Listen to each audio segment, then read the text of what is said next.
4-5 बायका लग्नाच्या असून सुद्धा मारुती होता येते. 4-5 बायका लग्नाच्या असून सुद्धा मारुती होता येतं. कशात दादा माहिती आहे का? नाटकात बायकोच्या साडीचे 2 तुकडे केले, अर्ध्या साडीची लंगुटी केली, अर्ध्या साडीची शेपटी केली, तोंडाला शेंदूर लावला आणि मस्त लाकडाची गदा घेतली. मारुती आपुशेट मस्त शोभू लागला. म्हणजे बायको करूनही मारुती नाटकात होता येते, पण पैशाचं सोंग आणताच येत नाही. तुमच्या इथं जर रोजन बाया असतील, बाजाराचा दिवस असेल, या फिरून या, मी फिरून येतो, तर ठीक आहे. तुम्ही दर्शनाला चालला असता, दर्शन करून आल्यावर पण बायका हजरच राहतील. द्या ना पुषट चिल्लर, तुमचं रान खुरपिले. इथं मात्र सोंग चालत नाही. बऱ्यापैकी गोष्टीत परमार्थात तर नाटक चालतच नाही. येथे नाही खोटा चालत परिहार. कधी कधी नाटकात चालत नाही, पण धकून जाईल. पण अर्थ नावाचा पुरुषार्थ संपला की जगातली सगळी सोंग संपतात. म्हणून काळ्या मातेशी बसा बसा बसा बसा बसा बसा. म्हणून उद्योगामध्ये चित्त लावलं आणि गोडस चित्त लावल्याच्या नंतर मग त्याच्यात अर्थ प्राप्त झाला. आणि तो अर्थ अधिक मासाच्या निमित्ते, या मलमासाच्या निमित्ते, पुरुषोत्तम मासाच्या निमित्ते, धोंड्याच्या मासामध्ये, महिन्यामध्ये भगवान दत्तात्रयांच्या दरबारामध्ये लिंगसा गावाच्या या सरहद्दीमध्ये असलेले हे तेजस्वी अधिष्ठान. मी मागे इथं अपुशेट इथे एक साध्वी येत होत्या आणि त्यावेळेला माझं इथं कीर्तन झालेलं होतं. मला वाटतं त्या शिवस्वरूप झाल्या वाटते त्या साध्वी. आणि साधा त्यांचं फक्त नामचिंतन होतं. हरे राम. त्या फक्त नामस्मरण करायच्या. आणि पंगत जर अशी बसली आतीन, पंगत आता जेवायला सुरुवात करायची की उभं राहून फक्त म्हणायचं हरे राम, की सगळ्यांना जेवायला सुरुवात करायची. नामावर त्यांचं फार मोठी पकड होती, नामाची साधना होती त्यांची. आणि त्यावेळेला त्या साध्वी होत्या, त्या अधिकारी माऊली होत्या. मला असं वाटतं त्या कीर्तन वगैरे असं काही करत नव्हत्या. हो. आणि त्या मला थोड्या विरळ्या वाटल्या. मी जरी दर्शनाला गेलो असेल, मला वाटत होतं मी बाळू महाराज म्हणून मला पाया पडू देतील, पण मला नाही पडू दिलं. नाही म्हणल्या. त्यांनी फक्त नमस्कार मला केला आणि तुम्ही मला लांबून नमस्कार करा. अशा एका आगळ्या वेगळ्या माऊली होत्या त्या. त्यावेळेला इथं कीर्तन झालं. आणि त्याच्यानंतर अधिक मासाच्या निमित्ते मला असं वाटतं मी नशीबुवा आणि प्रसाद बुवा इथे एका साध्वीने अर्जित केलेल्या नामचिंतनात माझं कीर्तन. आणि आता अधिक मासात पुन्हा होते. ज्याच्या नशिबाचा जोर त्याचा कोंदा खांदी चोर. बरं आहे नशीब. अपुशेट तुम्ही महाप्रसादाचं आयोजन केलं आणि त्या कीर्तनाच्या निमित्त, भजनाच्या निमित्तानं, नामस्मरणाच्या निमित्तानं तुम्ही मला आमंत्रित केलं. तुम्हाला कोटी कोटी धन्यवाद. मी त्या दिवशी शेतात होतो. प्रसाद महाराज, अप्पूशेठ, मला वाटतं आपले ते पौळ शेठ, पुन्हा एक दुसरे सोळंके आबा, ही सगळी जण मला शेतात आलती तारीख घ्यायला. असं धोतर नव्हतं त्या दिवशी अंगावर. मळकं मळकं फाटकं फटकं धोतर घालीत असतं, शेतात करीत असतो काम. तिथं आले म्हणले आजची तारीख पाहिजे. आज मलाही धोंडा होता लातूर जिल्ह्यात. मी म्हणलं नंतर करू. ते काय घरगुती होता. पुन्हा जाऊ म्हणलं, त्याच काय ताण नाही. आणि मग ती तारीख इथं भगवान दत्तात्रयांच्या दरबारात अप्पूशेठ करता त्यांनी प्रसाद केला. आणि मला नामचिंतन करण्यासाठी, नामाची आहुती टाकण्यासाठी मला आमंत्रित केलं. तुम्हाला कोटी कोटी धन्यवाद. मृदंगाचार्य उद्धव महाराज असतील, ज्यांनी अगोदर वाजवला, योगेश महाराज, आमच्या अमोल महाराज, बऱ्यापैकी मृदंग. एक ते त्याची शाही नाही वाटते, असू द्या, होतं. बऱ्याच वेळेला काही माणसं गोपन घेऊन जायचे आणि खड्याची थैली घरीच राहायची.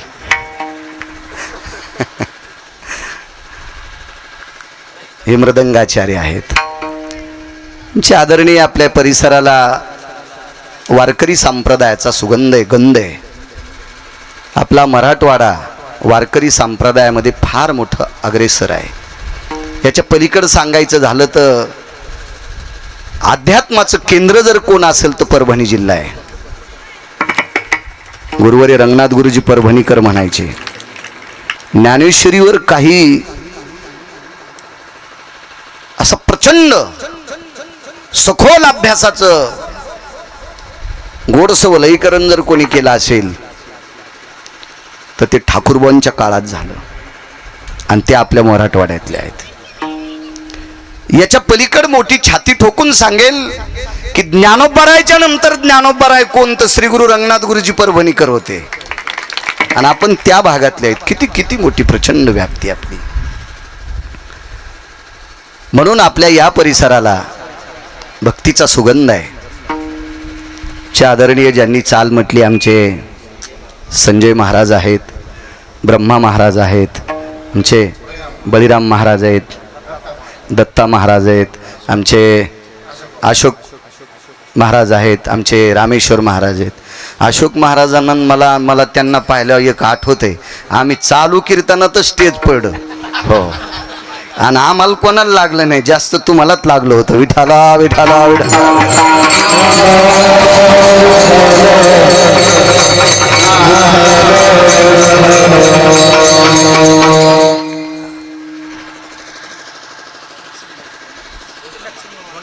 धोंडीराम महाराज आदी करून सगळं गंगा महाराज सगळे मस्तक माझा पायावरी अवारकरी संतांच्या दोन्ही चोपदार. हेही चोपदार बाबा. मला तर वाटलं होतं यायलाच कळाल मी इथं कानाव मंदिरातून. छान महाराज, काय भक्तीचा सुगंध आहे. आपल्या या परिसरामध्ये असं म्हणावं लागत नाही कोणाला तुम्ही चोपदाराचा पोशाख घाला, काही घाला, ते रक्तात आहे, अंतःकरणात आहे. उपस्थित आपला अमूल्य वेळ खर्च करून तुम्ही धर्म कार्य करता, नामचिंतन करता दिला. तुम्हा श्रोत्यांच्या चरणी सुद्धा गिरगाव करायचा साष्टांग प्रणिपात. मस्तक माझा पायावरी या वारकरी संतांच्या. साऊंडवाल्याला सुद्धा खूप खूप धन्यवाद. चांगलं आहे तुझं, खूप छान.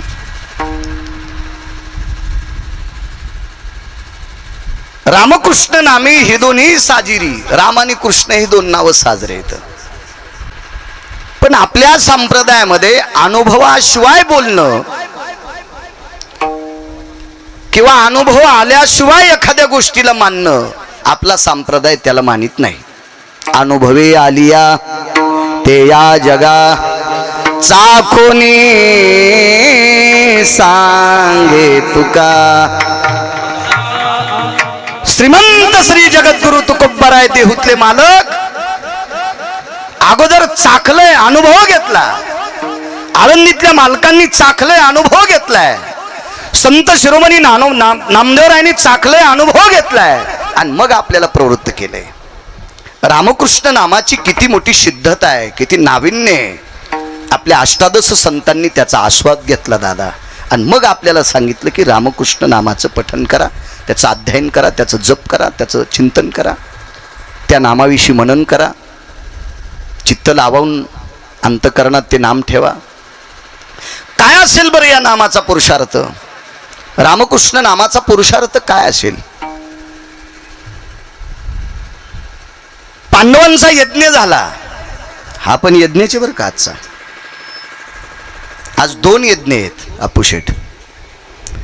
ही उभी माणसं, मी मृदंगाचार्य, आम्ही विठ्ठल विठ्ठल म्हणताना सगळी टाळी वाजून विठ्ठल विठ्ठल म्हणतात, म्हणजे हा नामाचा यज्ञ.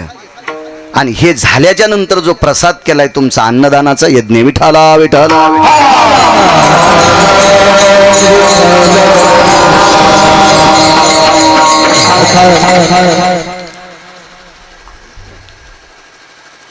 असा पांडवांचा एक यज्ञ झाला.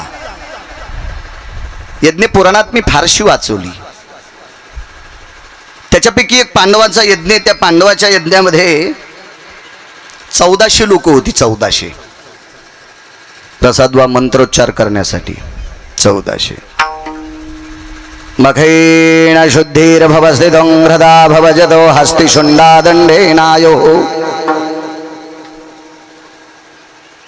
तिसऱ्या दिवशी मंत्रोच्चार झाला. या यज्ञामध्ये हत्तीच्या सोंडेसारखी तुपाची धार यज्ञात अर्जित असावी. हस्ती शुंडा दंडेन ग्रथेषु विवर्जिता मखे शुद्धो, असे गोडशे मंत्र म्हणणारी माणसं होती 1400 लोक. पण एवढी प्रविष्ट विद्वान केळीच्या पानासारख्या ज्यांच्या जिव्हाळ्यात अशी मंत्रोच्चार करणारी माणसं असताना सुद्धा यज्ञाच्या पूर्णाहुती करता एक अलौकिक साधू पाहिजे होते. अलौकिक साधू पाहिजे होते. भगवान कृष्ण परमात्म्याच्या कानावर होत्याने, कारभारीने आणि कलावा सोडणारी ही यज्ञ कर्मकांडातली काही माणसं असतात. त्या 3 लोकांनी भगवंताला सांगितलं, प्रभू आजपासून 22 दिवसावर पूर्णाहुती यज्ञाची आली. 1 वर्ष 53 दिवस यज्ञ चालला होता. या यज्ञाची पूर्णाहुती 22 दिवसावर आली आणि अगोदरच 4-5 दिवसानं 4 साधूपैकी एक साधू घेऊन या की जेणेकरून ते पूर्णाहुतीचा मंत्रोच्चार ते करतील. काय होते माहितीये का, आपल्याला करायचं म्हणून करतो आपण, उगस लोकांनी आपल्याला कोणी नाव ठेवील, कोणीतरी आपल्याला बरं म्हणावा याच्याकरता आपण करत असतो. पण संप्रदाय लक्षात घ्या, अभ्यासपूर्वक डोक्यात ठेवलं पाहिजे. कुठल्याही गोष्टी करत असताना त्याची विद्वत्ता तपासली पाहिजे, त्याचं आचरण तपासलं पाहिजे. या सगळ्या गोष्टी तपासून त्याला अर्जित केलं पाहिजे. कारण आपण ज्या काही गोष्टी करतो का आपलं भलं होण्यासाठी, चुकीची माणसं जर स्वीकारली तर तो जळेल, नवल नाही, पण तुम्हाला सुद्धा बट्टा लागतोय. मंत्र चळे थोडा. 1400 लोक आहेत, पण या लोकांना तपासणारे भीष्माचार्य तिथं परिसरात आहेत. प्रसाद पवा, त्या परिसरात तपासणारी संजय आहेत. त्या परिसरात सर्वात मोठा सखोल विद्वत्ता तपासणारा कोण व्यक्ती असेल तर यमधर्माचा अवतार विदुर काका होते. म्हणून काय हिम्मत आहे कोणाची मला येतंय म्हणायची, मी करतो म्हणायची काय हिम्मत आहे. महाराज तिथं चाळणी होती, चाळणी. आणि त्या लोकांच्या नादी लागणं इतकं सोपं नव्हतं. म्हणून 1400 लोकांनी निमूटपणे सांगितलं की एक साधू, 4 कोपऱ्यावर 4 साधू आहेत. जसे आपल्याकडे शंकराचार्य असतात तशी 4 कोपऱ्यावर 4 साधू आहेत आणि एका साधूला इथं आमंत्रित करा. आणि काय हरकत नाही, मी घेऊन येऊ. अर्जुन गेले, धर्म गेले, भीमदादा गेले, पण साधू नाही आले. आता स्वतः बरीच लोक स्वयंघोषित स्वतःला वारकरी साधू म्हणतात. अरे तुला पैशावाले विकत घेते, तू साधू कस काय? एखाद्या महाराजाला, एखाद्या व्यक्तीनं जर अर्थार्जन केलं किंवा त्याचं मनोगत पूर्ण केलं आणि तो महाराज जर येत असेल तर स्वतःला साधू म्हणणं हे मूर्खपणाचं टोक आहे. महाराज अर्जुनाच्या म्हणण्यानुसारही महाराज येत नाही. कोण अर्जुन? ज्याच्या अंगावरचे रोम कृष्ण कृष्ण म्हणायचे. झोपी गेल्याच्या नंतर ज्याच्या अंगावरचे रोम, ज्याच्या जटा कृष्ण म्हणायचे, डोक्याचे केस, तो अर्जुन. कोण धर्म? ज्याच्या रथाचं चाक घासू नये याच्याकरता धरा धरे सुधरायाम रहुवराती चक्रायाम नैवम गांजा कसम लिखितम. हे काय गांजा फुक्याचं वाक्य. ज्याच्या रथाची चाकं घासू नये याच्याकरता पृथ्वी ज्याच्यावर प्रेम करते त्यावरती धर्म किती मोठे असतील अपुशेट. त्या धर्माचंही साधून ऐकलं नाही. कोण भीम? इथं पाय आपटिल्यावर 3-2.5 किलोमीटर मध्ये झाडच उभं राहत नाही. काय शक्ती असेल हा? ज्याला टमरेल संघ नेता येईन ते म्हणला तू हे दाखवतो. कशाला दाखवतो? तुला डबा नेता येईन हो, आणि माग बाया वाढायला फाटत असतात सुंबळ्या, जास्त माग घेत जाऊ नको हो. हे कोणी कोणी कोणी कोणी काल परवा याच्या त्याच्या ताटातलं ओढून खाणाऱ्या माणसाचं बरं झालं ते लय टेकीन चलत असते. तुम्हाला माहिती आहे का, वरून दागिने टाकलेली बाई कमी दागिनेवाल्या बाईला संक्रांतीला वानत देत नाही. फक्त मंडपात लाईट जावा आणि 2-4 कठाळ्यानं चट लुटून न्यावा, मग ज्याच्या नाही त्याच्या पाया पडती बाई उसने होते हो. हे आधार पंजाव चालणारे का पडतील काय मेळ नाही. नवीन ज्याला जरा काही येत असतं का अपुशेट ते पंजाव चलत असते, आणि पंजाव चालणारे हाती पण उलथत असते. तर माणसाची काय कथा असते, त्याच्यामुळं पंजाव नाही चाललं पाहिजे माणसानं. पाय आपटीला पाय, पाय पाय आपटीला पाय. एक जणांनी गाडी घेतली ना अशी किली बोटात घेऊन फिरू लागला. अशी गाडी गाडी तुम्ही म्हणले काय तुम्हाला दाखवायला गाडी घेतली. अरे मी म्हणलं या देशात टोल नाक्यावर टाळ्या वाजून पैसे कमविणारा तृतीय पंथ्याला कल्याणला 3.25 कोटीची गाडी आहे. तू 60-70 लाखाच्या गाडीत बसायला काय बोक्या शहाणपणा करायला. या देशातला तृतीय पंथी 3.25 कोटीच्या गाडीत बसतोय. इथं एकाही माणसाला गाडी नाही तितक्या महागडी. कोणी एखादं उठून बोट करावं मला तितकी महागायची त्याच्या बुटाचं मंदिर बांधितो. विठाला विठाला विठाला.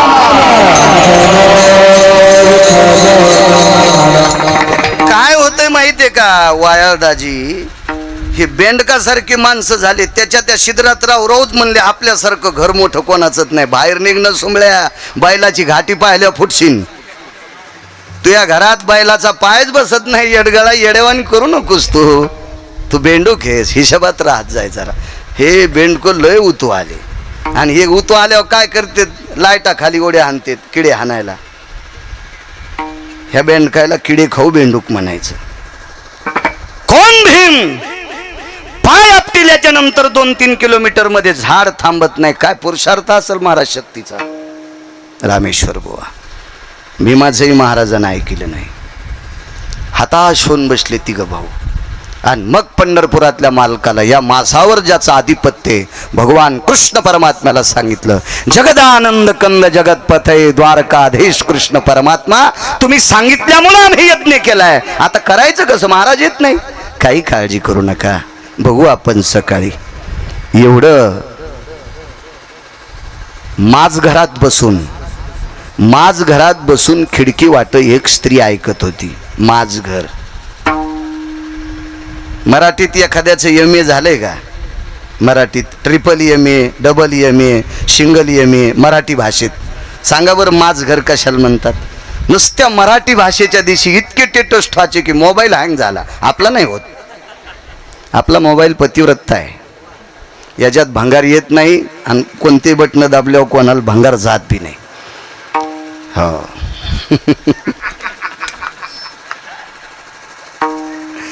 त्या दिवशी मात्र मराठी भाषेचा गौरव. माझ घर कशाला म्हणावं, राणी वसा कशाला म्हणावं, काही मेळ नाही आपल्याला. आपण फक्त माईकवर बोलत असताना असं वाटते धर्म याच्या बापानं सुरू केलता काय. इतक्या टेकीत बोलतो. माझ घरात बसून येते गवाक्षती द्वारा. गवाक्ष म्हणजे सौन. हो खिडकी तिथनं ऐकिलं साधू आपल्या पतीच्या 3 पतीच्या पुरुषार्थानं आलेला नाही. महाराज धर्म भीम आणि अर्जुन हातात झाली नवल नाही. विठाला विठाला विठाला.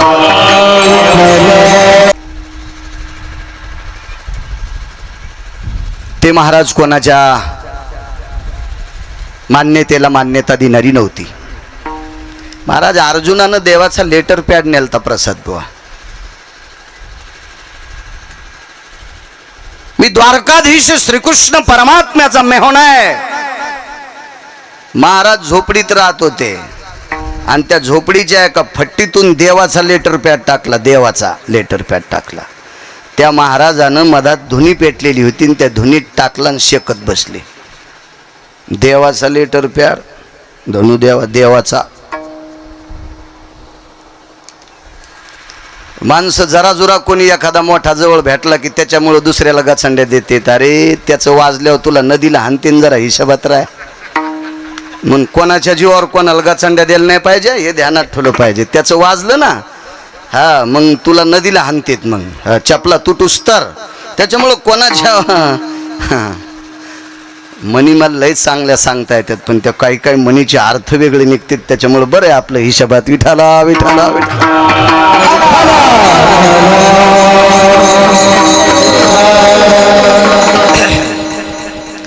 भगवंतानं विचार केला आपल्या नावाचाही कागद पोचलाय पण त्या कागदाला सुद्धा किंमत नाही. द्रौपदीनं सगळी जिकडं तिकडं थांबल्याच्या नंतर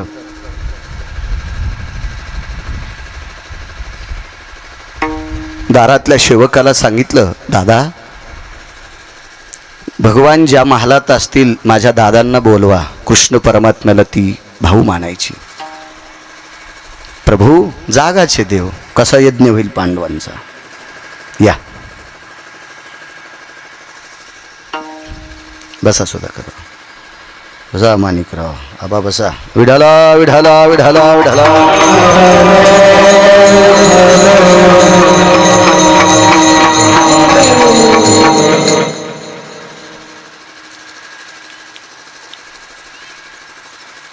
कोणी बोलवलंय?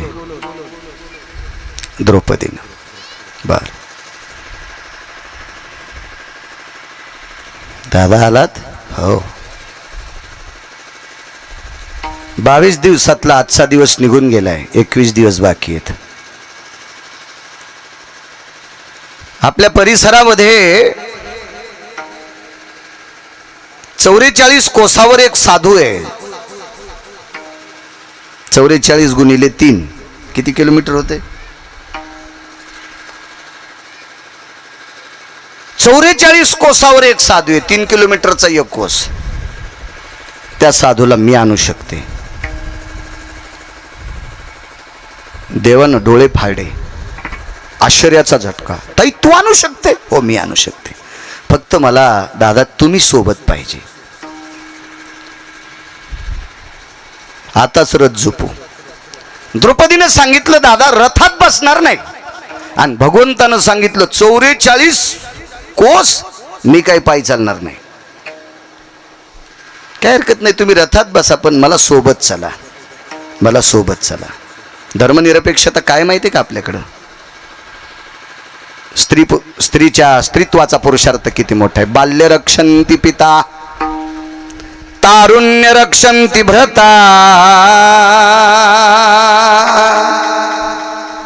काय स्त्रीत्वाचा पुरुषार्थ आहे? बाल्य रक्षन्ति पिता, तारुण्य रक्षन्ति भ्रता, वार्धक्ये रक्षन्ति पुत्रः, नैव नैव स्त्री स्वतंत्रता. बालपणात आपल्या आईवडिलांचा धाक असावा, तारुण्यात आपल्या पतीची नजर असावी, आणि 90 वर्षाची जरी स्त्री असेल तरी लेकरांची नजर तिच्या असावी. नैव नैव स्त्री स्वतंत्रता. 10,000 वर्षापूर्वीचं कथन. द्रौपदीनं सांगितलं दादा पाठ फोडून आलेल्या 2 भावापैकी एक युद्धात मरण पावला, एक आहे तो इथपर्यंत आता शक्य नाही, पण मानलेला भाऊ तू आहेस, तुला माझ्या सोबत यावं लागेल. भगवान रथात बसले, द्रौपदी पायी तिथपर्यंत पोचल्या, नमस्कार केला.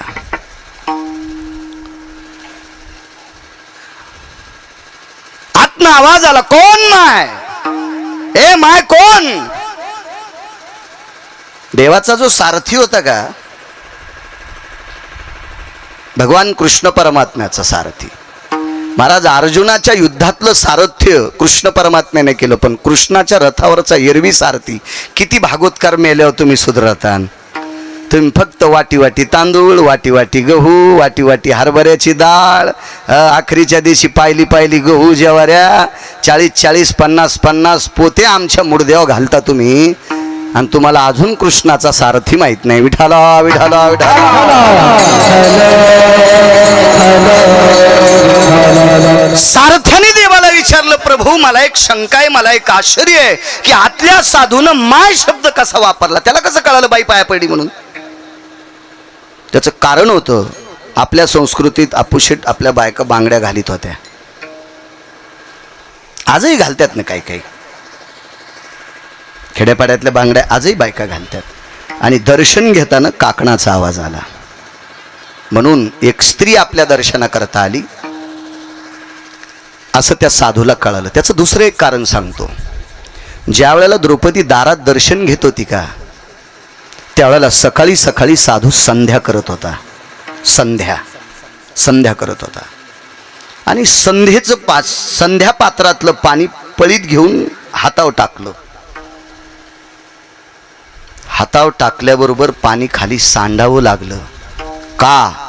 ते पाणी तेजाबाई इतकं तापलं होतं. कारण दर्शन घेण्याला येणारी स्त्री पतिव्रता होती, पवित्र स्त्री होती, पवित्र स्त्री होती, पावित्र्य होतं तिच्या जीवनामध्ये. कारण तिच्या पातिव्रतेच्या कुंकवाच्या पुरुषार्थाचं, स्त्रीत्वाच्या पुरुषार्थाचं तेज साधूच्या संध्या पात्रात पडलं होतं आणि म्हणून ते पाणी उकळत होतं. याच्याहून लक्षात आलं एक पतिव्रता दर्शन घेते. विठाला विठाला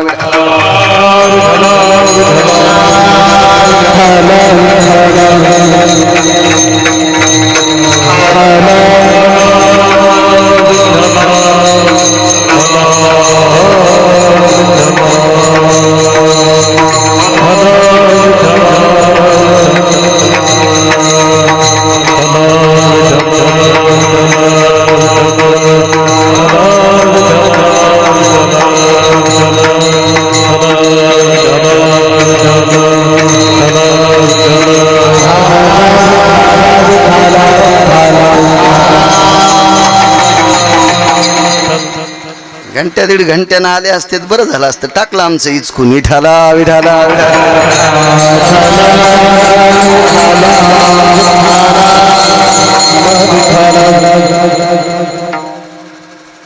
आपल्या परिसराला लाभलेलं आध्यात्मिक क्षेत्रातलं वारकरी संप्रदायातलं तात्विक सात्विक सदाचारी पुण्यशील रत्न गुरुवर्य नामदेवजी बाबा चारठाणकर बाबासुद्धा आपूशेठच्या या प्रसादासाठी भगवान दत्तात्रयाचा पुरुषोत्तम मासांचा हा भगवंताचा प्रसाद आणि आपूशेठचं आमंत्रण त्यानिमित्तानं बाबासुद्धा आले. त्यांच्यासुद्धा चरणी साष्टांग प्रणिपात करतो. अगोदर एक महात्माजी आलेत. बाबाजी तुम्हाला सुद्धा प्रणाम करतोय.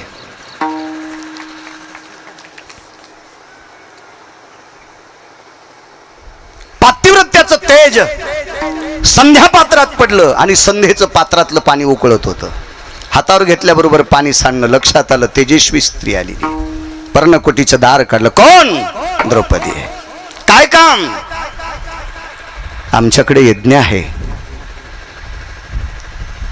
आजचा 21वा दिवस सुद्धा आता जाण्या येण्यात जात राहील. उद्यापासून 20 दिवस यज्ञाची पूर्णाहुती राहिली आणि त्या पूर्णाहुती करता तुम्हाला यावं लागते. पांडवांची धर्मपत्नी जी, काल परवा त्याच्या परवा आलेले धर्म भीम अर्जुन जी. तुला माहिती आहे ताई, मला 60,000 यज्ञाचं पुण्य पाहिजे. द्रौपदीनं सांगितलं फक्त 60,000च का? जास्त नकोय का? ज्या यज्ञाचं पुण्य अर्जुन देऊ शकत नाहीत, धर्म देऊ शकत नाहीत, भीम देऊ शकत नाही आणि त्यांची धर्मपत्नी महाराजांना विचारते फक्त 60,000 यज्ञाचं का? हो तेवढंच पुरे. मी इंद्रप्रस्थापासून तुमच्या आश्रमापर्यंत पायी चालत आले आणि प्रत्येक पावलाला रामकृष्ण हरी म्हणत होते. नाम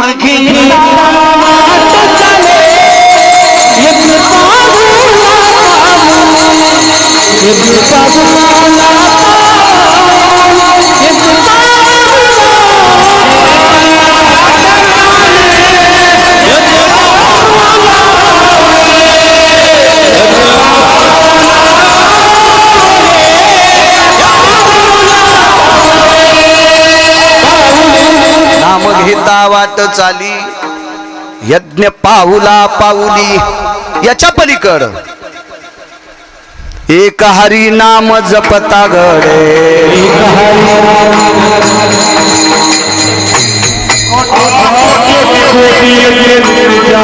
कोटी कोटी यज्ञ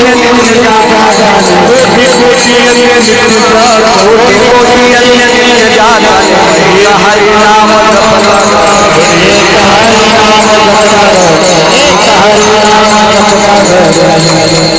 कोट्यावधी यज्ञाचा ज्याचा नेम आहे त्यानं एका नामाचा उच्चार केला की तितक्या यज्ञाचं पुण्य फल प्राप्ती होत असते. मी इंद्रप्रस्थापासून हस्तिनापुरापासून एवढ्या किलोमीटर इतक्या कोसापर्यंत मी पायात चप्पल न घालता प्रत्येक पावलाला नामचिंतन करीत आले. पुण्य मोजण्यासाठी, यज्ञाचं पुण्य मोजण्यासाठी तुमच्याकडे माणूस आहे. साधून वरे पाहिलं तो ब्रह्मदेव 8 डोळ्यातून रडत होते, 8ही डोळ्यातून पाणी. महाराज नादी लागू नका, जा तुम्ही. बाबाजी ब्रह्मदेवानं सांगितलं द्रौपदीनं केलेल्या नामस्मरणाच्या यज्ञाचं पुण्य मोजण्यासाठी माझ्याकडे तराजू नाही.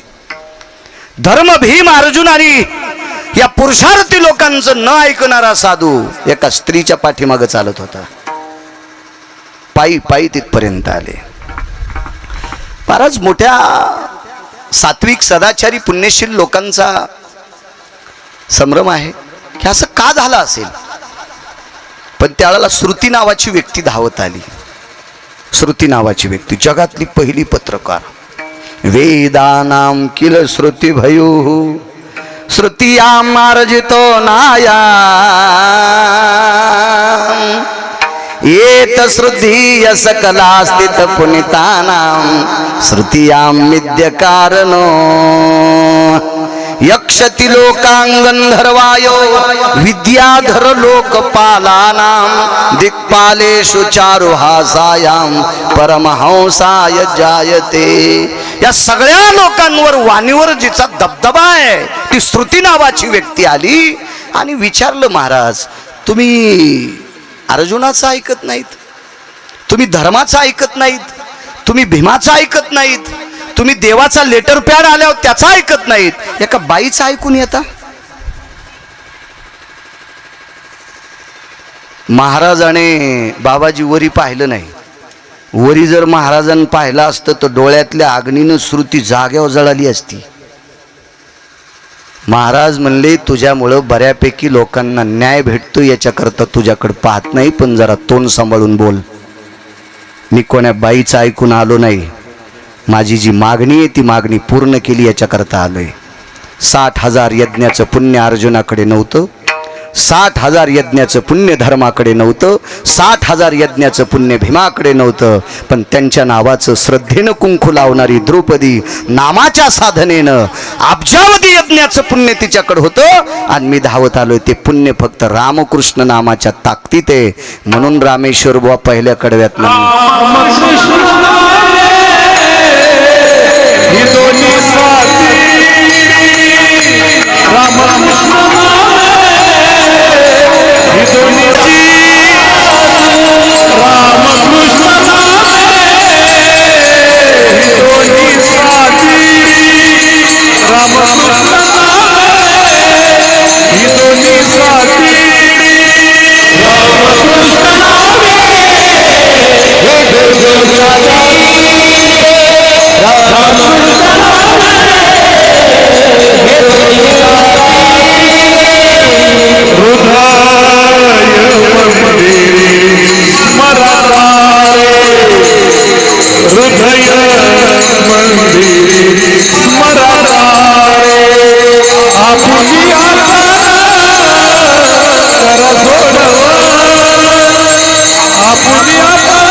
तो यज्ञ त्या दिवशी पूर्ण झाला. ती रामकृष्ण नामाची ताकद.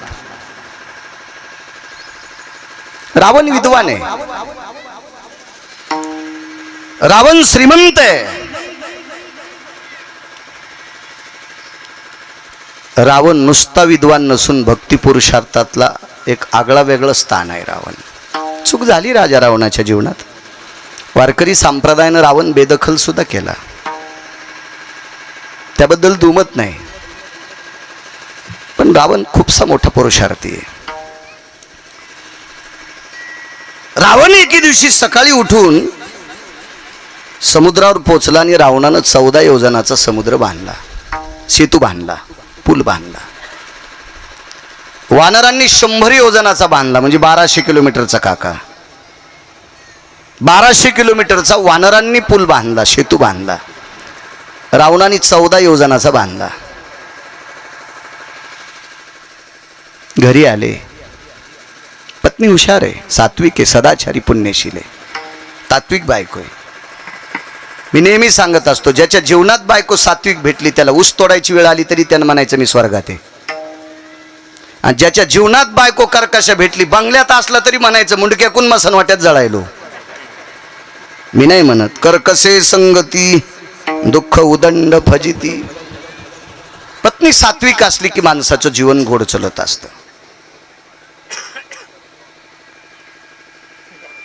तुम्ही बाबा कीर्तन ऐकले असतील बापूसाहेबांचे. ते म्हणायचे आंधळ घोडीशे पायंदळ भला ना अवकुसळ बायकुशे रणका भला. तुम्ही पण ऐकले खूप. हो. बोरी खालून जाणाऱ्या घोडीपेक्षा पायी चाललेलं बरं. नादच काय काय घोड्याला, बोरी लोंबकळलेल्या बोरी खालून जायचं, तू तर वर बडत. त्याच्यापेक्षा पायी चाललेलं बरं. हुशार बायको. मी नाही सांगत, पुराण सांगते. महाराज उद्या काय संकट येणार आहे रावणाच्या पत्नीला झोपीत कळत होतं बाबा. झोपीत स्वप्नात कळायचं आणि सकाळी मालकाला सांगायचं मालक नका न करू, ते ऐका ना, आपल्यासाठी वाईट आहे मालक, ते नका करू. मन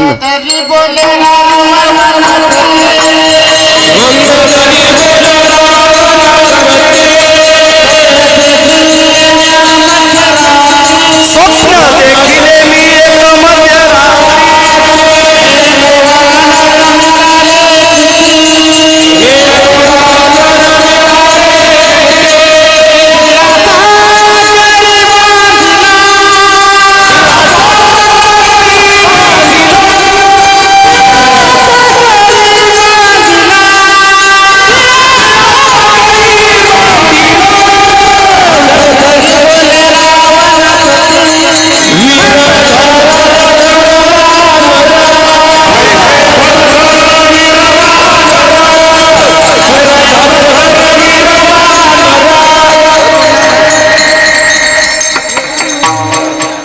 बसलेले पडले तरी हातपाय फ्रॅक्चर होत नाहीत. उभे पडले की हातपाय मोडत असते. मग उभ्यान चुका करायच्या नाही. विठाला विठाला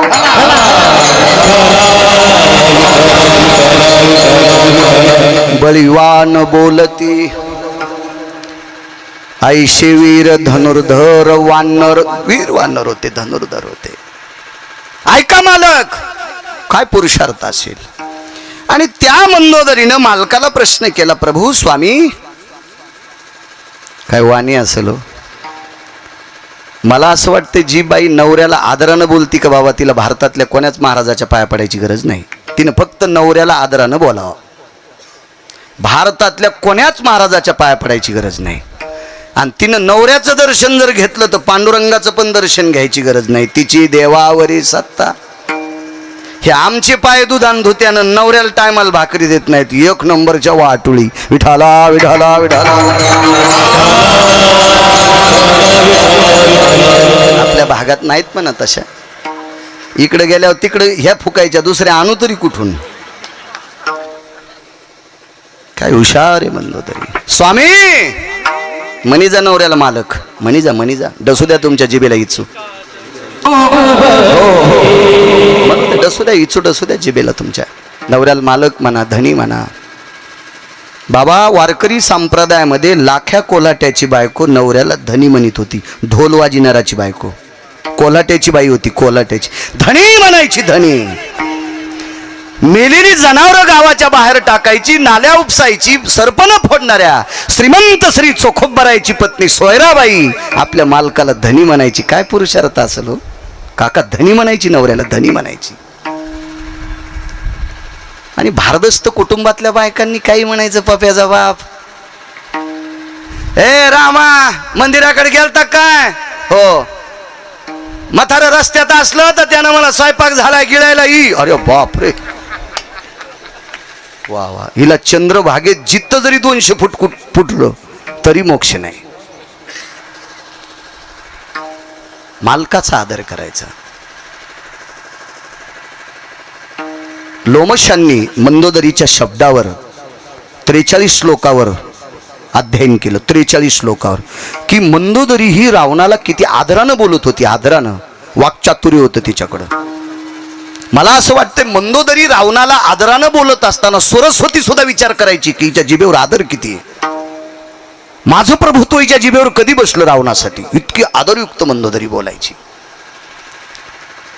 आणि सहज विचारलं, मालक आज पहाटे पहाटे गेला, संध्येला वेळ लागलाय, सगळ्या गोष्टी वेळेच्या पुढे गेल्यात, याच्याकरता तुमचं जेवणही लांबलंय, तुम्ही काय केलंय? मी 14 योजनाचा समुद्रावर सेतू बांधलाय, पूल बांधलाय. हो, मी 3 दिवसापूर्वी तुम्हाला नमूद केलं, वानरांनी पाषाण समुद्रात टाकली, मोठी मोठी पर्वत समुद्रात टाकली आणि सेतू बांधला 1200 किलोमीटरचा. त्याच्यापैकी नळ नावाचं वानर पुरुषार्थी होतं. तुकोबाराय सांगतात त्याला आशीर्वाद होता. तुका म्हणे नळा सागरी तारी येल्या शिळा. राम नामाचा उच्चार करून नळ नावाचं वानर दगडाला हात लावायचं आणि तो दगड पाण्यात टाकला की तरंगत होता, फक्त नळ. तुका म्हणे नळा. आणि मी परवाला 3 दिवसापूर्वी तुम्हाला नमूद केलं, ही सगळी 18 पद्म वानर 72 कोटी रीछ 56 कोटी गोलांगूळ समुद्र ओलांडून इथपर्यंत आलीत. त्यांनी हा पाषाणाचा पूल बांधला, त्याला खाली काही टेकू नाही, कॉलम नाही, त्याला आधार नाही कशाचा काका, जेसीबी नाही, शासनाचं बजेट नाही, मिस्त्रीला पगार नाही, काम करणाऱ्याला भाकरी सुद्धा नाहीत, कारण ते भाकरी खातच नव्हते ना काम करणारे. पाला खावो निया वाहिले पर्वत, पाला खावो निया वाहिले पर्वत, बांधियला सेतू सिंधूवर,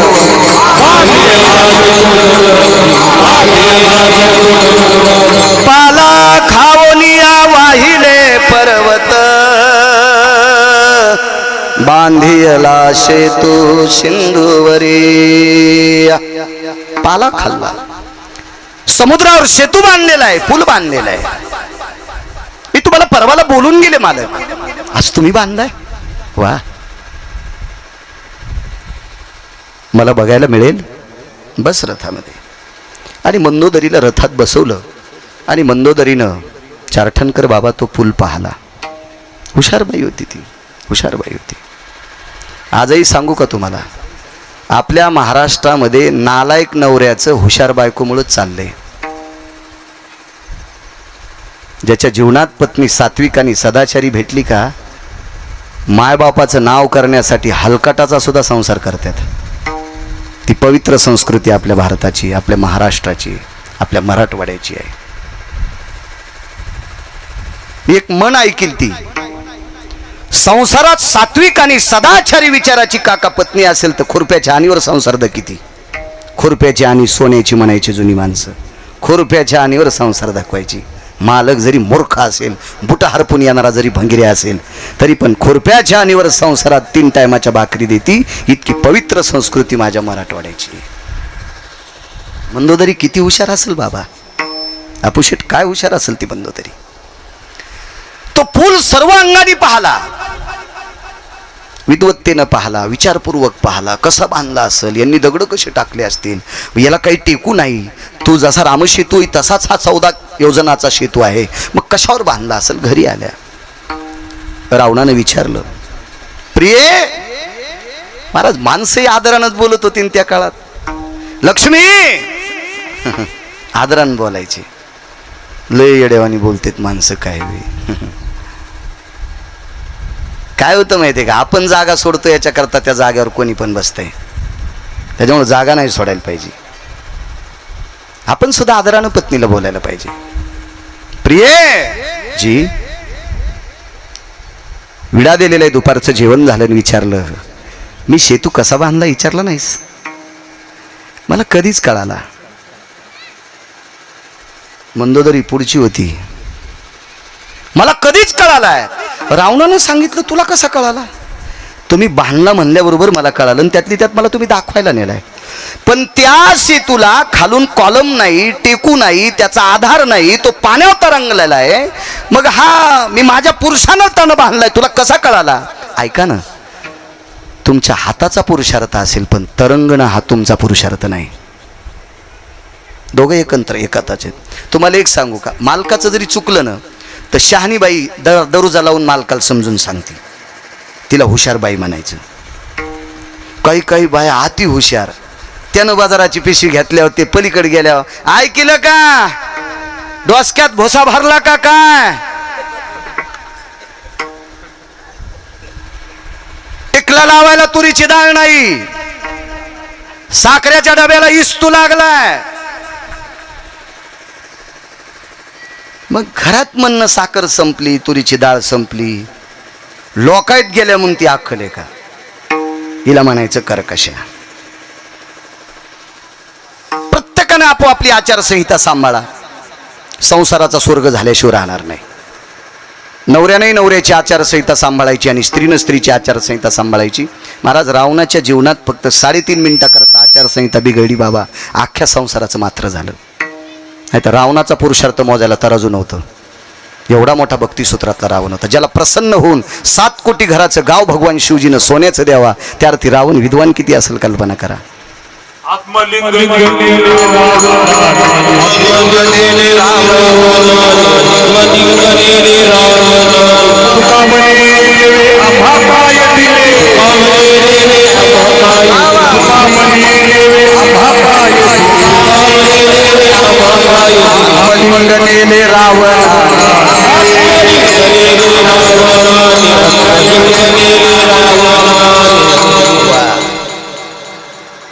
भगवान शिवजी प्रसन्न झाले, आत्मलिंग दिलंय. दारुरकर शास्त्री सांगायचे नामदेव बाबा, वा रामेश्वर बुवा चांगला पुरावा दिला. असं प्रमाण दिलं की नथुराम बाबा केहाळकर म्हणायचे कोटीची नोट. आत्मलिंग दिलंय शिवजीने, रावणानं मागितलं दिलंय. वात्सल्या ततो पुरुषार्थायाम, आईच्या समाधानाकरता मागितलं होतं. दारुरकर शास्त्री सांगायचे इतकी रावणाची आपल्या आईवर श्रद्धा होती. राजेंद्र काका, आई करता आत्मलिंग, काय पुरुषार्थी असेल रावण. मंदोदरीनं सांगितलं त्या पुलाला टेकू नाही, आधार नाही, तो पाण्यावर तरंगलाय. तुमच्या हाताचं कौशल्य आहे, तुम्ही ते दगड टाकली, एखादी पर्वत टाकली असतील, खडी गोटी टाकली असतील, पण तरंगायची ताकद तुमच्यात नाही. एकांतात सांगितलं, एकांतात. रावणानं सांगितलं मला कळावं ग, मला कळावं. मग कोणाचा पुरुषार्थ आहे? ज्याचं तुमचं आणि त्याचं भांडण आहे त्याच्या नावाचा पुरुषार्थ आहे. रावण म्हणे माझं भांडण फक्त रामाविषयी आहे, आणि मग तुमचं ज्याच्याशी भांडण आहे त्या रामचंद्राच्या नावाचा पुरुषार्थ आहे. 14 योजनाचा सेतू बांधलाय. फक्त मला खरं सांगा, रावणाच्या जीवनात अश्रू फार कमी वेळेला नामदेव बाबा डोळ्यातून आलते. रावणाचा अक्षय नावाचा कुमार ज्या दिवशी युद्धात मरण पावला मारुतीरायाच्या चातुर्यानं, त्या दिवशी रावणाचे डोळे रडले नाही, त्या दिवशी रावणाचं हृदय रडलं होतं. ज्या दिवशी रावणाचा इंद्रजित नावाचा पुत्र मरण पावला त्या दिवशी रावणाचे डोळे रडले नाही, त्या दिवशी रावणाचं अंतःकरण रडलं होतं. कारण शहाणी माणसं डोळ्यातले अश्रू मूर्खाला कधी दाखवत नसतात. पुरुषार्थी होता रावण. आज मात्र मंदोदरीच्या मुखारविंदातून एक प्रशंसा ऐकल्याच्या नंतर रावणाचे डोळे रडतात. रामाचा पुरुषार्थ आहे हे तुला काय माहिती आहे? एक सांगू मालक, आपण ज्या गावात राहतो ते गाव सोन्याचं होतं, पण ते त्याच्या पुरुषार्थानं उजळलं. तो पुरुषार्थ मारुतीरायाचा वैशानर नावाचा अग्नी मारुतीरायाच्या शेपटीला बांधला. 14 अग्नीपैकी एक अग्नी असतो, तो अग्नी म्हणजे वैशानर. तो अग्नी मारुतीरायाच्या शेपटीला बांधला. लंका जाळली. येणे जाळी येली धन्य धन्य म्हणे तुका. लंका जाळली, लंका उजळली लंका. जळाल्यावर तर सगळी खाक व्हायला पाहिजे ना, नाही, उजळली लंका, उजळली, त्या शकानं उजळली. पण मंदोदरीनं सांगितलं मालक एक सांगू का तुम्हाला, धनी एक सांगू का, बंधी लंका उजळली, पण एका घराला थोडं सुद्धा उजळायची किंवा शेक लागायची ताकद मारुतीरायाच्या शेपटीत नव्हती. ते घर होतं बिभीषणाचं. शपथ पुरावा आहे. आग लगी लंका में हलचल मचाई, विभीषण की कुटिया कैसी बचाई रे. आग लगी लंका में हलचल मचाई, विभीषण की कुटिया कैसी बचाई रे, कैसे बचाई. एवढी लंकेला आग लागली पण एकट्या विभीषणाचं घर का जळालं नाही? ते एक शपक अभंग आहे. प्रतापे सबळ नामाची या, तुका म्हणे अग्नी झाला से शीतळ प्रतापे सबळ नामाची या प्रचलित अभंग हृदयी सीतावर मनोनिया हा रोजच्या प्रचलित तो नागपूर प्रतीतला अभंग असेल पण गाणे म्हणण्यापेक्षा बाबा चांगला आहे तो वक्ते बाबा म्हणायचे तुका म्हणे अग्नी झाला से शीतळ प्रतापे सबळ नामाची या इकडे रोजचा प्रचलित अभंग लंकेशी उरले विभीषणाचे घर लंकेशी उरले विभीषणाचे घर हृदय सीतावर मनोनिया हृदय सीतावर मनोनिया एकट्या विभीषणाचं घर उरलं अंतःकरणामध्ये सीतेचा पती रामनामाचं सूत्र आहे मालक एक बोलू तुम्हाला एवढ्या मोठ्या प्रचंड वैशान्य अग्नीमध्ये बंदी लंका उजळून निघली पण एकट्या विभीषणाचं घर जळत नाही किंवा उजळत नाही ते राम नामाचा पुरुषार्थ आहे आणि तोच पुरुषार्थ पाषाणात होता हात जरी तुमचा असेल पण तुमचं अंतःकरण मात्र रामप्रभूचं नाव घेऊन दगड टाकत होतं म्हणून 14 योजनाचा सेतू बांधला विरोधकानं जरी नाव घेऊन दगड टाकला तरी 14 योजनाचा सेतू तयार होतोय हा राम नामाचा पुरुषार्थ आहे म्हणून मालक पहिल्या कडव्यात म्हणतात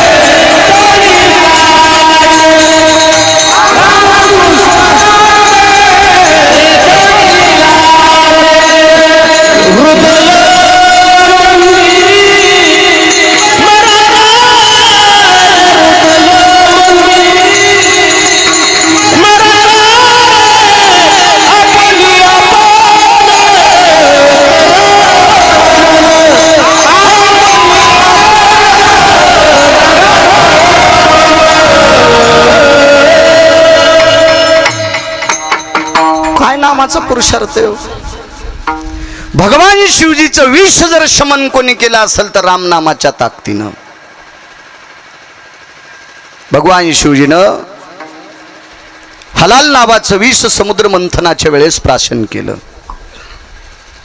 राम नामे शीतल झाला किंवा तोया नामे शीतल झाला शिव हळहळे तापला राम नामे शीतल झाला हा राम नामाचा पुरुषार्थ आहे म्हणून रामकृष्ण नामी ही दोन्ही साजिरी ज्ञानोबरायांनी सांगावं ऐकत नाहीत माणसं खरं पटणारच नाही लोकांना दुसऱ्यानं सांगितलेले मंत्र घराला चिटकीत येईल ज्ञाती लोकांचं मत आहे मंत्रामध्ये नामदेव बाबा खाडाखोड करण्याचा अधिकार आपल्याला नाही जी मोठ्यांनी सांगितली मंत्र ती आपण म्हणायची पण हे जे गिऱ्हाईक आहे का हे भंगिऱ्या महाराजाला लय मानते ज्ञानोबराय तुकोबरायच्या चौकटीत जे बसत नाही का त्या हराम खोरायला ह्या जास्त मानतात मंत्राची खाडाखोड करणं धडची होय वेडा कालिदासांचं शरीर पांढरं झालतं म्हणजे कुष्ठ झालता महाराष्ट्रातल्या 3 शास्त्रीपैकी गुरुवर्य प्रल्हाद शास्त्री दैठणकरांनी सांगावं 3 शास्त्री जगन्नाथांना पवार मी पहिल्यांदा तुमच्याकडे त्यांना पाहिलं होतं काव्यतीर्थ जगन्नाथांना तुकाराम महाराज महामुनी आणि प्रल्हाद शास्त्री दैठणकर महाराष्ट्रातले पहिले 3 शास्त्री प्रल्हाद शास्त्रींनी सांगावं गुरुवर्यांनी मंत्र चुकल्याच्या नंतर कालिदास सुद्धा पांढरे शुभ्र झालते आणि मग शिवजीची आराधना केली राजेंद्र काका अपुशेठ आणि मग प्रसन्न करून घेतली जगदंबान शरीर पूर्वत झालं जिथं कालिदास म्हणजे संस्कृत मधले पंडित आज एखाद्याला चांगली संस्कृत येत असेल तर कालिदास पुरस्कार देतात म्हणजे कालिदास इतके विद्वान दादा आणि त्या कालिदासाचं चुकल्याच्या नंतर शरीर जर पांढरं होत असेल तर यायनं भंगिऱ्याचं ऐकून कशाला घराला चिटकवायचं मंत्राची खाडाखोड करायची आपल्यात ताकद नाही नका ऐक जाऊ भंगिऱ्याच मला असं वाटतं वाघिणीच्या दुधात चपात्या खाणार आहे ना शेळी कशाला पाळली म्हणले बब्याला ऊन लागल्यावर कानात दूध टाकायला बोकड्या घालू बब्याच्या कानात वाघिणीचं दूध खाल्ल्यावर कुठं ऊन लागत असतं किती मूर्खपणा आहे तो आता ज्ञानोबराय तुकोबरायचा पुरुषार्थ, भक्ती पुरुषार्थ म्हणजे अमृताला लाजविल इतका मोठा आहे, तरी आपण पांचटांचा ऐकतो. ही मोठी शोकांतिका. आपला परिसर फुटक्या कानाचा आहे. विठाला विठाला विठाला.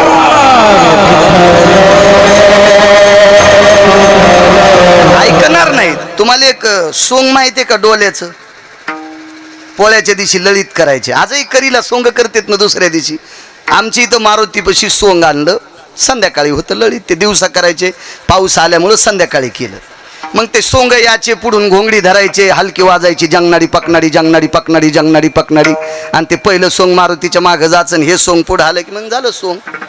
तसं तुम्हाला ओरिजिनल आवडणार नाही, इतका नामाचा पुरुषार्थ आहे. राम आणि कृष्ण नावाचा पुरुषार्थ इतका मोठा इतका मोठा इतका मोठा.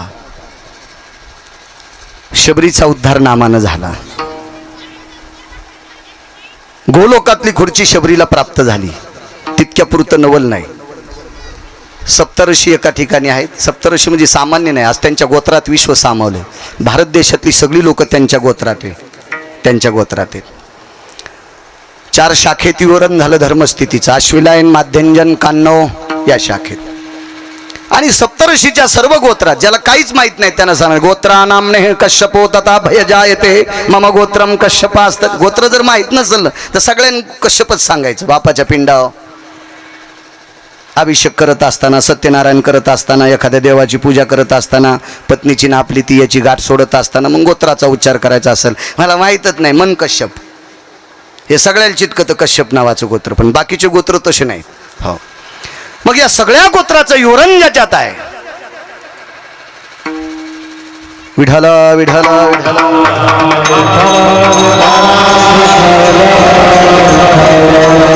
अशी सप्तऋषी आहेत.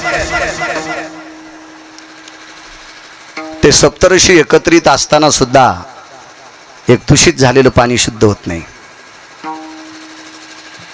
त्याच्यातल्या एका साध्या व्यक्तीनं सांगितलं, हे सरोवरातलं पाणी शुद्ध करण्यासाठी शबरी पाहिजे.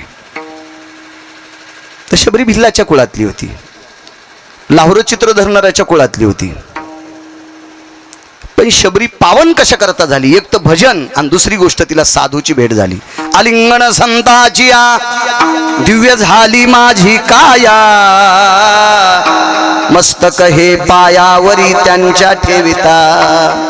साधूचं दर्शन झालं की शरीर दिव्य होते. साधूच्या पायाखालची माती जर अंगावर पडली, संत चरण रज लागता सहज वासनेचे बीज जळून जाय. आणि शबरीच्या जीवनात 6 साधू भेटले. तुझं चित्र कुठे होनी येवोनी मार्गी उद्धरिले शिमुनी. शरभंग जाता विमानी म्यारे म्यारे म्यारे प्रार्थोनी पुशिले. शरभंग जाता विमानी म्यारे प्रार्थोनी पुशिले. 1 नंबरचे साधू शरभंग भेटले. 2 नंबरचे साधू मतंग भेटले. 6 साधू भेटले. 4 घरी गेल्यावर पहा. या 6 साधूचा पुरुषार्थ. त्याच्यापैकी मतंगानं दिलेलं नामचिंतन, रामनामाची मंत्रावळ दिली. आणि या रामनामाच्या साधनेनं शबरीचं जीवन इतकं नाममय झालं, इतकं नाममय झालं, तर शबरीनं ज्या जाग्यावर पाऊल टाकला त्या पायाखालची माती सरोवरात टाकली. सरोवर शुद्ध होत होतं. सरोवरातलं पाणी राजेंद्र काका शुद्ध झालं. सप्तऋषीनं मंत्र म्हणल्यावर शुद्ध होत नाही. आणि शबरीच्या पायाखालची माती चिमूटभर टाकली की सरोवरातलं पाणी शुद्ध होतंय. त्याअर्थी शबरीचं शरीर किती पवित्र. ते झालं कशानं? ते फक्त रामनामानं. म्हणून पहिल्या कडव्यात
वेळ संपला. कृष्ण आणि राम नावाची किती मोठी ताकद आहे. अधिक मास कशा करता निर्माण झाला, एक 5 मिनिटात मुद्दा सांगतो, वाणीला विराम देतो. 3.5 दिवस कमी आहेत 12 महिने पूर्ण होण्यासाठी. 3.5 दिवस कमी. आणि 3.5 दिवस कमी असताना कौरवांनी गुप्तचर विराट राजाच्या नगरीत पाठवले आणि पांडव सापडले. नष्टचर्येत पांडव होते. पांडव नष्टचर्येत सापडले, अज्ञातवासात सापडले. याचा अर्थ असा आहे की 12 वर्ष वनवास आणि 1 वर्ष अज्ञातवास पांडवांना. पुन्हा पंढरपुरातल्या मालकाच्या लक्षात आलं 12 वर्ष वनवास आणि 1 वर्ष अज्ञातवास पांडवांनी फार त्रासात घातलाय. आता कौरवांनी 3.5 दिवसाकरता यांचा पण जिंकलाय, यांचा नियम जिंकला, त्यांच्या शब्दात ही पकडल्या गेली. आता पुन्हा 12 वर्ष वनवास आणि पुन्हा 1 वर्ष अज्ञातवास. किती पांडवांना त्रास होईल. पंढरपुरातल्या मालकानं सरस्वतीला बोलवलं. अनन्यसाधारण महत्व आहे सरस्वती. आपल्या संप्रदायातल्या प्रत्येक साधूनं सरस्वतीची आराधना केली. माऊली महावैष्णव असतील, तुकोबाराय असतील, नामदेवराय असतील, नाथबाबा असतील, सावता महाराज असतील, शेना महाराज असतील, गोरोबा काका असतील, आदी करून ही सर्व संत असतील. प्रत्येक संतांनी सरस्वतीचं स्तवन केलंय. माऊली महावैष्णव ज्ञानोबारायांच्या ज्ञानेश्वरीत जर पाहत असताना, त्या पवित्र ग्रंथात पाहत असताना गोडसं वर्णन. आता अभिनव वाग्विलासिनी जे चातुर्यार्थ कला कामिनी ते श्री शारदा विश्वमोहिनी नमिले मिया अर्जित केलं. काय काम प्रभू. पंचांग बदलावं लागते. कशा करता. 3.5 दिवस कमी पडले. पांडवांचा 15वाडा पूर्ण होण्यासाठी कौरवांनी त्यांना पकडले, शोधले. त्यांना अज्ञातवासामधून सापडायची ही, ओळखायची ही नियमाच्या प्रणालीमध्ये ते सापडले. आणि 12 वर्ष वनवास आणि 1 वर्ष अज्ञातवास. सरस्वतीनं सांगितलं आता पंचांग बदलून काय, वेळ निघून गेलाय. मागचं पंचांग लोकांकडे आहे, आता बदलून काय फायदा आहे. मी जरी आत्ताच्या पंचांगात बदललं तर ही मागची पंचांग त्यांच्याकडे आहेत ना. देवानं सांगितलं सरस्वती आयुष्यात तुला काही काम सांगितलेलं नाही आणि तुला एवढं करावं लागते. पांडवांचा वनवास संपवावा लागतं. सरस्वतीनं सांगितलं पंचांगातल्या कलसूत्री ज्याच्या हातात आहे त्याला भास्कर म्हणतात, सूर्यनारायण म्हणतात. त्याच्याकडे जा. भगवान सूर्यनारायणानं देवानं गरुडाला सांगितलं, गरुडा सूर्याला सांगा ती अक्षर बदला. आणि सूर्य का ना ऐकणार. तुझी या कृपेने वेदाशी बोलणे, सूर्याशी चालणे तुझी या बळे. हा प्रकाशच त्याच्या कृपेने आहे. भगवान सूर्यनारायणाला निरोप गेल्याबरोबर येऊन सिंहासनाला चिटकले. सिंहासनाला चिटकले सूर्य. अजूनही प्रविष्ट राजांच्या सिंहासनाला 2 चित्र असतात प्रसाद बुवा. एक चंद्राचं चित्र असतं आणि एक सूर्याचं चित्र. म्हणून चंद्रवंश आणि सूर्यवंश म्हणतात. बघा एकीकडे अर्धा चंद्र असतो आणि एकीकडे सूर्य असतो. ते दोन्ही चिटकले. भगवान सूर्यनारायणानं सांगितलं प्रभू काय करायचं, काय पंचांग बदलायचंय. 3.5 दिवसाकरता पांडवांना 12 वर्ष वनवास आणि 1 वर्षाचा अज्ञातवास आहे. सूर्यनारायणानं सांगितलं या संक्रमणाच्या कलसूत्री भवकरणाचं अध्ययन, ह्या सगळ्या गोष्टी मिळवण्यासाठी माझी ताकद नाही, याच्यासाठी नक्षत्र लागतात. आणि नक्षत्रापुढं देवाचं पण चालत नाही. सूर्यापुढं चालल, सरस्वती पुढं चालल, नक्षत्र पुढं चालत नाही. कारण ग्रहानं चांगल्या चांगल्या देवांना सुद्धा बेजार केले. काशीतल्या मालकांना 3.5 दिवस पाण्यात बसावं लागलं. पाहे त्या ग्रहाची कथा. फार ग्रह म्हणून ग्रह अनुकूल प्रतिकूल सगळं बघायचे. लग्नाची पत्रिका लिहित असताना ताराबळ किती आहे, चंद्रबळ किती आहे, गुरुबळ किती आहे हे सगळं बघायचे विद्वान माणसं त्या काळात. आणि मग वेळ काढायचे त्यानुसार लग्न. आता काय नाही. आता वेळ नाचण्यात जाती आणि लग्न मुहूर्ताच्या पलीकडे लागते. मग आजी म्हणली नातू खराब निघला, काहीच नाही, तू अंगावर ट्रॅक्टर घालणारे ताण घेऊ नको. हा हे याच्या माईच्या आणि बापाच्या लग्नाच्या दिवशी सगळी नाचली होती त्या टायमाला. आणि हे सगळे भूत नाचतात त्यावेळेला मग लग्न लागलं. मुहूर्ताचा काळ. संक्रमणो भय कालायाम व्याप्ती सुमंगले शिजया. आणि त्यातली त्यात जरा जुरा 10-20 मिनिटं सापडायचे तर चुकीचे मंगलाष्टक म्हणणाऱ्यानं घालून टाकलं. ताई ग बाई ग सखराम तात्याचा भग्या आणि श्रीराम तात्याची भागी याच्यातच घातलं. पुन्हा म्हणजे नवरी जाताना रडणं हे माणसं बुंदी खाच्या आधी रडवायलेत. हा मूर्खपणा आहे ना. हा कीर्तनाला दम नाही, भागवतायला दम नाही, रामायणाला दम नाही, आता शिवपुराणाला दम नाही, वाऱ्याला दम नाही, काही दम नाही. गुण कोणाला आहे? ज्याचे ज्याचे लग्न राहिलेत का त्याचे बाप जरी धोरणाच्या बाहेर असतील तरी त्या पोरायनं लक्षात घ्या, निदान शुद्ध मंगलाष्टक म्हणायला लावा. विठाला विठाला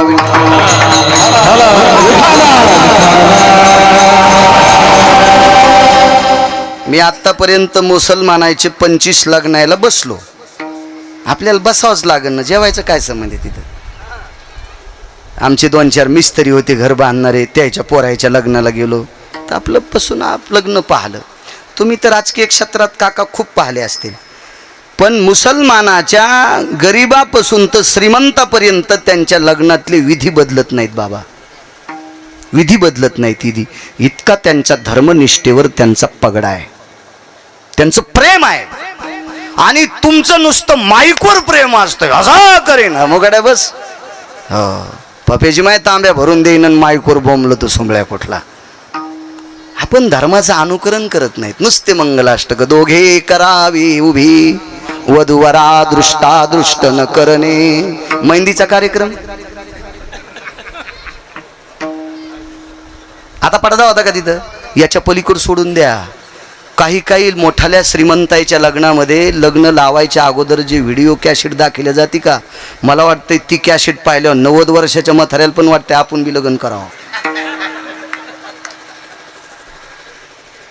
कोणती वेडिंग म्हणतात प्रसाद बा त्याला? माई इंग्रजी कच्ची आहे ना, पण मग नशीब मोठे आहे. मी मग सांगितलं ना, ज्याच्या नशिबाचा जोर त्याचा कोंदा कांदी चोर. शालेय अभ्यास कमी, मी कलेक्टर एका चपक्यात झालो असतो. बुद्धी इतकी फास्ट आहे माझी. विठाला विठाला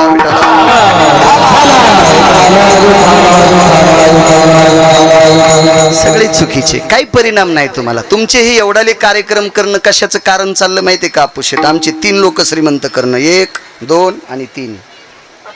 तुम्ही सगळे यसन तुटलेल्या बायलावानी, कोणाच्या बिट्या खाय माकाच्या, कोणाच्या ऊसाचे शेंडे खाय, काही नाही ना. गुण कोणाला आहे? कोणाला गुण आहे? केवढाले सप्ती व्हायलेत. 4-4, 2-2 एकरचे मंडप, लाखो रुपयाचं अन्नदान. तुम्हाला गुण आहे का कोणाला? येऊ द्या एखाद्या इतक्यातल्या बाईला गुण. उद्यापासून इथं बसलेल्या एका तरी बाईनं रोज सकाळी आंघोळ झालं की नवऱ्याचं दर्शन घ्यायचं. अपुशेट तुम्ही केलेला खर्च कारणी लागला. एका तरी बाईनं नवऱ्याचं दर्शन घ्यायचं. एकीलाच लाजू द्या, तिच्या कमराच्या वेडिंगचा टाका तुटू द्या आणि तिने असं कर कर कर कर नवऱ्याच्या पायावर वाकू द्या. एकाच इथं बसलेल्या फक्त एकाच बाईनं, गळ्यात शपथ, दुसरी कोणीच नका लाजू, एकीनं लाजा. गुन्हा आला. इकडे बसलेल्यांचे ज्यांचे ज्यांचे आई वडील जिवंत आहेत त्यांनी सकाळी आंघोळ झाल्यावर मारुतीरायाचं दर्शन नाही घेतलं तरी चालेल, पण बापाचं आणि माईचं दर्शन एकदा घ्या. एवढा खर्च केलेला कारणी लागला. काय काय सगळ्या गोष्टी आमच्या बोकंडीवर पैशाची पाकिटं टाकताना तुम्ही यशनी तुटलेल्या बैलावानी नुसते फिरत राहता. गुण काय तुम्हाला? यायचं काम झाले राजेंद्र काका चोर पंक्चर. दुकानात नेल्यावर पंक्चर सापडणं, दारापुढं गाडी लावल्यावर हवा राहीनं.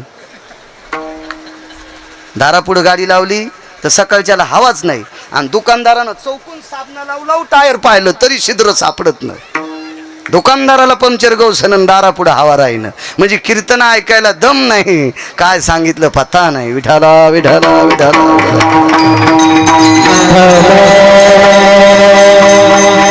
गुण येणं गरजेचं आहे.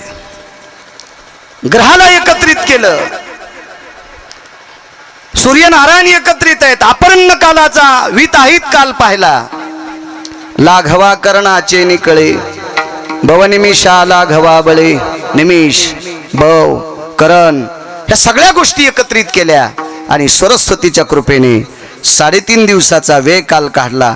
36 चांद्र महिन्याचा व्यतीत काल अपर्ण कालाचा परभेद केला आणि 13.5 दिवसाचा पंधरवाडा भरिला. 13.25 दिवसाचा पंधरवाडा. आणि पांडव 12 वर्षाच्या वनवासातून आणि अज्ञातवासातून मुक्त केले. एमडी साहेब 12 वर्षाचा वनवास आणि 1 वर्षाच्या अज्ञातवासातून मुक्त. तिथं श्रुती हजरच. असं काय केलंय पांडवांनी की जेणेकरून त्यांच्याकरता तुम्ही हा 13.25 दिवसाचा पंधरवडा भरवला, पूर्ण केला. एक जर काल पाहिला तर एकादशा 2 येऊ शकतात बाबा, द्वादशा 2 येऊ शकतात. कधी एकादशीचा क्षय होतो, दशमीच्या दिवशी एकादशी येऊ शकते, कधी द्वादशीचा शय होतो, द्वादशीच्या दिवशी एकादशी येऊ शकते, द्वादशी येऊ शकते एकादशी येऊन. म्हणजे ज्याला भागवत स्मार्थ अशा द्वार्थी एकादशी म्हणतो. 3 नाही येऊ शकत, 3 नाही. तर 3.5 दिवसाचा फरक 15 दिवसात करणं, पक्षा येतो नो भेदी मात्रेशी आवट भया, म्हणजे 3.5 दिवसाचा कसा फरक करायचा. श्रुती नावाच्या पत्रकाराने देवाला वेठीस धरला. असं का? भगवंतानं सांगितलं, श्रुती शांत बस. अर्जुन झोपी गेल्याच्या नंतर त्याच्या अंगावरचे रोम कृष्ण कृष्ण म्हणत होते. द्रौपदी जीवनभर कृष्ण म्हणत होती, इतकं नाही, पण अर्जुनाच्या अंगावरचे रोम जर खाली पडले तर कृष्ण म्हणत नव्हते. द्रौपदीचे केस जिथंही चरले ती जागा कृष्णमय होत होती. द्रौपदीच्या डोक्याचा खेस आपुशेट खाली पडला की ती जागा कृष्ण. मी त्या दिवशी डासाळ्याला सांगितलं होतं प्रकरण. शेवटचा पुरावा, रामकृष्ण नामाची ताकद काय, अधिक मासाचं महत्त्व काय. द्रौपदीचे केस जिथं डोक्याचे इंचरले तिथं खाली पडले की ती जागा कृष्णमय होत होती. महाराज, विश्वाच्या मालकीनीपेक्षा द्रौपदीचा पुरुषार्थ मोठा. किती मोठा बघा. सीताई साहेब जिथं बसले ती जागा राममय होत होती. जेथ सीतेची वस्ती घडे, राम राम स्मरती झाडे, खडे झाडे त्या ठिकाणची जमीन राममय होत होती. मनोद्यानं जमीन हो द्यानं राममय. रामाची अर्धांगिनी होती. रामाची कोणी? अर्धांगिनी.